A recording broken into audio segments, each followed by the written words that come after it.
அம்மா 10 மாசம் சுமக்குறாங்க, அப்பா நம்மளை 25 வருஷமா சுமக்குறாரு. ஆனாலும் அம்மாவை மட்டுமே முதன்மைப்படுத்துறோமே, அது ஏன்? அம்மா சம்பளமே இல்லாம குடும்பத்தை நடத்திடுவாங்க. அப்பா தன்னோட சம்பளத்தை எல்லாம் குடும்பத்துக்காகவே செலவு பண்ணிடுவாரு. 2 பேரும் சமந்தான். ஆனாலும் ஏன் அப்பா பின்னாடி இருக்காரு?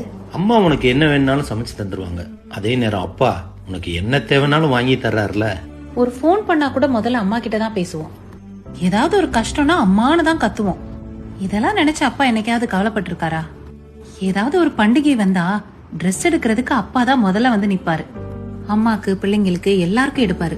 ஆனா அவருக்கு விரல் விட்டு என்ன அந்த அளவு கூட இருக்காது அவர்கிட்ட ட்ரெஸ். அம்மா கிட்ட நிறைய நகைகள் இருக்கும், அப்பா கிட்ட ஒரே ஒரு மோதிரம் தான் இருக்கும். அதுவும் ஏதாவது விசேஷத்துக்கு எல்லாரும் கம்பல் பண்ணாதான் போட்டுக்குவாரு. அப்பாவுக்கும் அம்மாவுக்கும் வயசாயிடுச்சுன்னா அம்மா குறைஞ்சபட்சம் வீட்டுல இருக்கிற வேலைகளை செய்யறதுக்காவது யூஸ் ஆகுறாங்க.